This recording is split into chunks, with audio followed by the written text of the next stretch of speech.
Tout est grâce. Bonjour à tous, on espère que vous allez bien. Aujourd'hui, je voudrais vous partager une découverte que le Seigneur nous donne de faire, à moi et à d'autres jeunes de l'ESM au cours de cette année.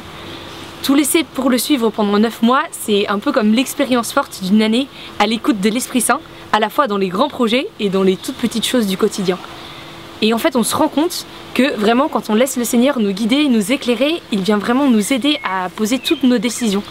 Et c'est vraiment une grande joie. Et on se rend compte que notre vie est à la fois vraiment son œuvre et notre œuvre. On travaille à deux en fait. C'est un peu comme si vous aviez un tableau et vous demandiez à 2 maîtres de travailler dessus. Et ça donne à la fois une richesse et une profondeur supplémentaires. Et donc c'est vraiment source de joie.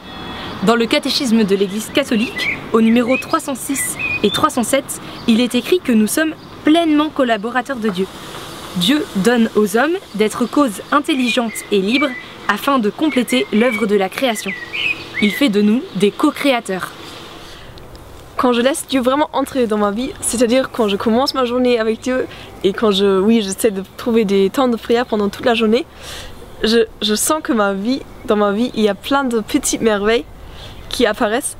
Et ma vie avec Dieu, c'est vraiment une aventure parce que déjà le fait de lui consacrer chaque jour au moins 2 heures pour la messe, la louange et l'adoration, ça peut sembler fou, mais quand même, j'ai du temps pour faire plein de choses.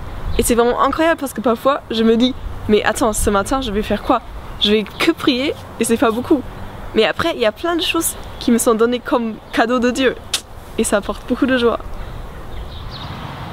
J'ai découvert Sainte Thérèse au début du carême. Et ce qui m'a apporté beaucoup de joie en fait en découvrant Sainte Thérèse, c'est tout ce qu'elle dit à propos de la collaboration avec le Seigneur pour sauver les âmes. Notamment tous les petits sacrifices. Elle parle par exemple de ramasser une épingle ou de remettre une nappe froissée. Et au début je me suis dit mais qu'est-ce que ça peut avoir en lien avec la collaboration ou sauver les âmes ou comment je peux le vivre. Après j'ai compris que c'était pas ramasser une épingle qui allait servir à sauver une âme. Enfin c'était pas le fait de ramasser l'épingle, le petit acte qui allait changer quelque chose. Mais le Seigneur, par sa puissance, il peut se servir de ce tout petit acte pour faire des miracles, des grandes choses, des grandes œuvres de conversion. Dieu veut faire toutes choses nouvelles dans nos vies. Il veut créer avec nous. Alors n'ayons pas peur. Ouvrons grand nos cœurs pour l'Esprit Saint. Amen. Alléluia. Tu as reculé au moment du check. Oh. Oui. Ok, mais je pense que ça sera parfait. Merci beaucoup, Ruth. Et merci pour le jardin qui en profite en même temps. Oui, merci Seigneur. Merci.